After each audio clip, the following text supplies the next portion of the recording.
therapeutic. Okay, this is it. I think that I have provided a therapeutic environment for my class today, right? You do the same with your psych patient, right? You do the same thing. I don't understand why sometimes it works and sometimes it doesn't. Okay? It's a short chapter, so bear with me. Okay? So,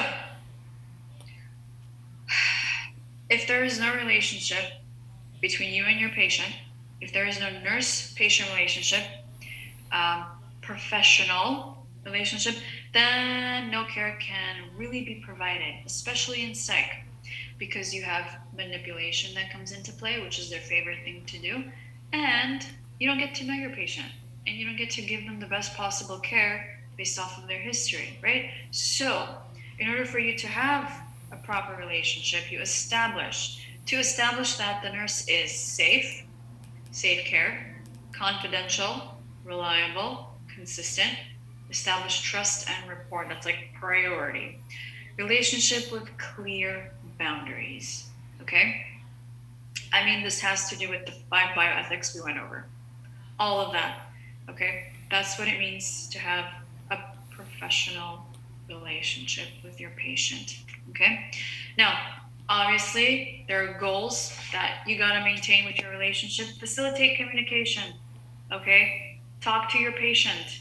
Okay? Assist with problem solving. We're going to talk about the stages of a relationship. Help patient examine self-defeating behaviors. Cognitive behavioral therapy promotes self-care and independence. Autonomy. Okay? Needs of patients identified and explored. You set goals with your patient, clear boundaries, problem solving, new coping skills, behavioral change, encourage. I'm not going to dive into this slide that much. It just does not matter. Okay? I'm not going to even dive into this slide. Boundaries, contract, personal space, we're going to talk about in the next slide. Okay? So,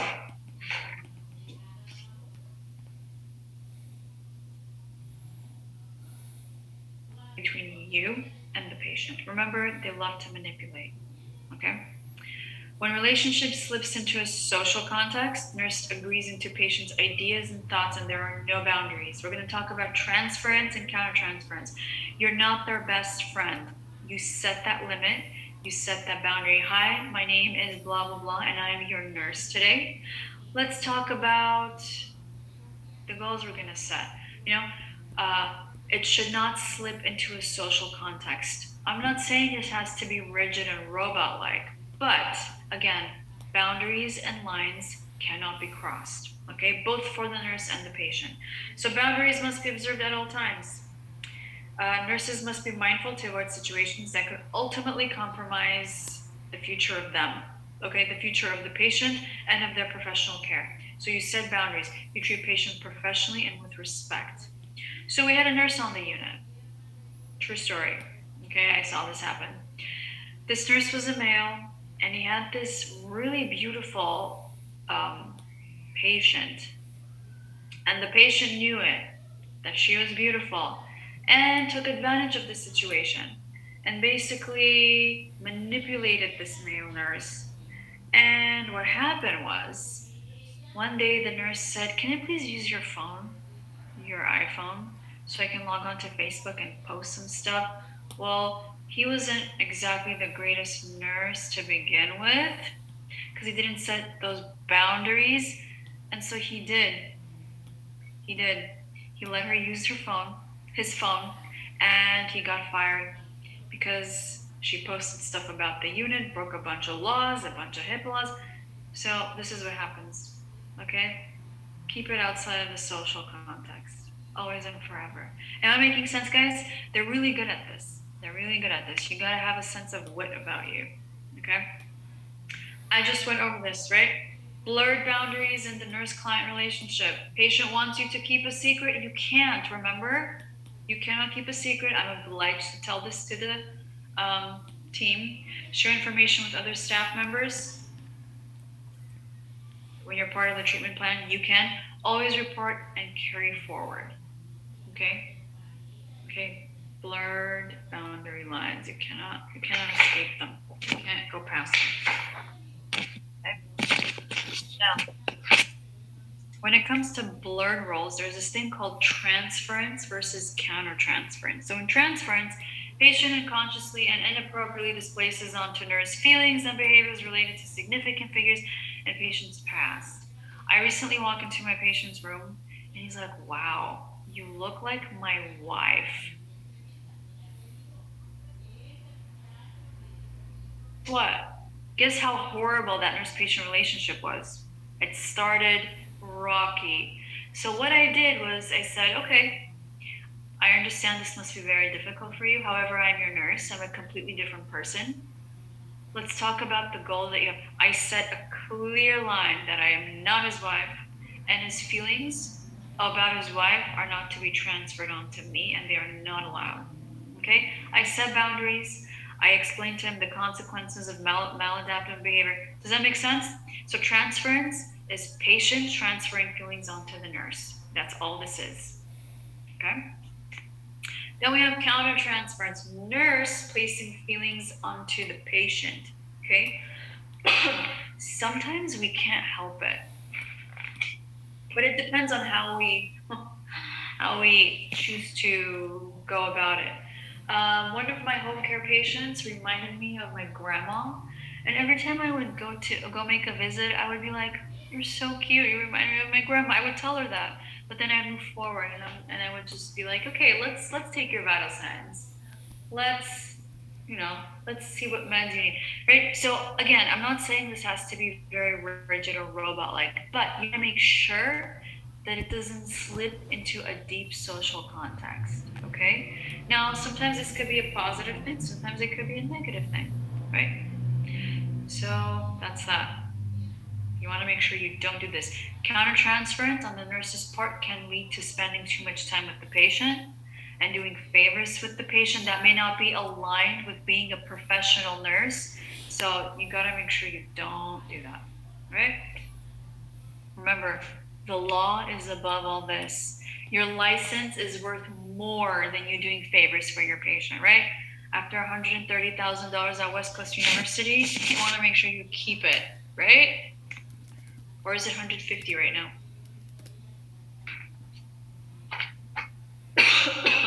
145. Wow.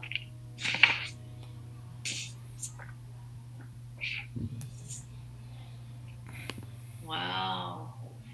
Yeah. Mine was 130. It's okay. Now, remember Hildegard Peplau? The professional nursing framework based on anxious and withdrawn clients. She developed the nurse-patient relationship situation, okay? She developed pre-orientation, orientation, working, and termination phase. This is what she's all about, okay?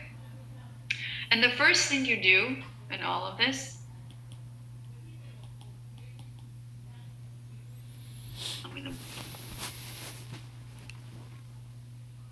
the first thing you do is your pre-orientation phase. This is where you prepare to meet with the patient, okay? This is where you're reading all the info you have. This is where you're gathering data. You're looking at their meds. You have report on them. This is before you meet the patient. Kind of like maybe what you did when you found out I'm your instructor. Maybe you asked around, you gathered some info. Is she hard? Is she okay? Is she blah, blah, blah? Pre-orientation, okay? Orientation is where you meet the patient and you develop trust and rapport, okay? Priority. You establish boundaries here. You discuss confidentiality here, okay?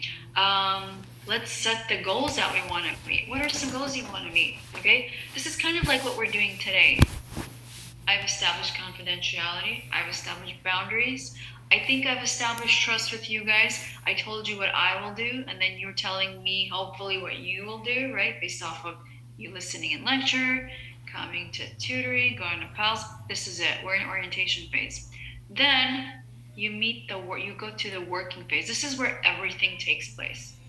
You practice problem solving and coping skills. All the goals you've established in orientation, you're going to work on it in the working phase. okay? We're gonna develop coping mechanisms. We're gonna learn on problem solving. Now, it's not always a positive situation, right? You're in psych. Maybe this is where your patient escalates in behavior and you gotta restrain them, right? Maybe you gotta give them a chemical restraint, right? Maybe there's a probable cause hearing. It's not always positive, but this is where it takes place. So for us, working phase will be what? Well, starting week 2 until week 9, working phase. And then we got our termination phase. Summarize goals achieved during the relationship. Hey, it's kind of sad you're leaving. Let's talk about discharge. Okay, this is going to be week 9 and 10 when you guys are going to be sad to leave my class. Okay? Makes sense, right? Know this like the back of your hand.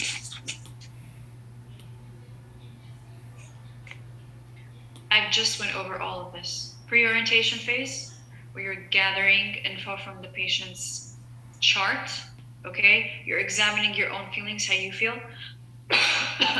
Gathering all your data. Orientation, you meet them. You clarify your role. Confidentiality. Goals are established. Working phase, you maintain the trust that you've developed in the orientation phase, okay? Problem solving, okay?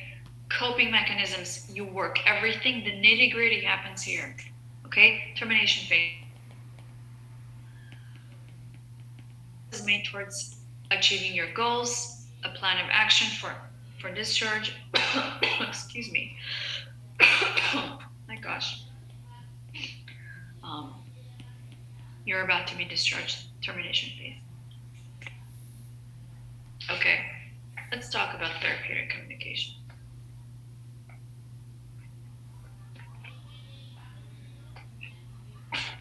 Every test, every week is going to have a therapeutic communication question. Okay? Moving forward, you should know therapeutic communication. It's going to take some practice. Okay, active listening. That's all about therapeutic communication. Sit, observe, listen, evaluate, respond. Solar. Okay? Active listening is what's going to guide you. It's the framework behind all of it. Okay? Priority, establish trust and rapport with your patient when you are being therapeutic. Okay? Never ask why question. Even though you think it might be the appropriate thing to do, on your test, you don't choose the one with why. You just never do that. Okay? Don't ask close-ended questions. Close-ended questions are questions that have a response of a yes or a no. No, we don't need that. We want open-ended questions where we can get a thorough response, okay? Where we can get an actual response where we can gather data, okay? You can restate. So you're trying to tell me that you're a little bit worried. How do you feel about this? Can you please tell me more about what happened yesterday? What you're trying to tell me is that you're hallucinating, okay? Restate everything. Everything they're saying you can restate. So you're trying to tell me blah, blah, blah, blah, blah, okay? Non-challenging. You are not there to be defensive. You are not arguing with them. Don't challenge them. Don't make your life hard, okay? Don't feed into their delusions and challenges. We're going to talk about hallucinations next week when we talk about schizophrenia. If they're telling you that they're hallucinating, you're going to tell them, okay, I understand that you're hallucinating and you're seeing or hearing something, but it's just you and I in the room, okay? Always be supportive. Do not ever give advice. Unfortunately, no one cares about what we have to say. It's your advice is not appropriate, okay? It's just advice. Okay, you don't do that. You don't respond with an advice. Typically redirect. Always redirect your patient. If the go a different way. Okay, so typically your therapeutic response on your exam can look like this. You feel like you don't belong here. So you're trying to tell me it must be difficult the way you feel. Can you please explain more about what you're trying to say? It sounds like you're having a really hard time. Can you tell me more? It looks like, it appears, it sounds like. Do you guys understand? Restating. Okay? Restating, asking more. That's all this is. Now, if they say something that doesn't make sense, you're going to tell them, can you tell me more about what you're trying to say? Tell me more about this. Can you please tell me more about what this word means? Right? Ask them to clarify. Okay? I'm giving you like little hints on what can pop up. Okay? That's therapeutic communication. It's going to take some practice, but you guys can do it. Okay? This is it. Guys, we're done with week 1 lecture. There we go.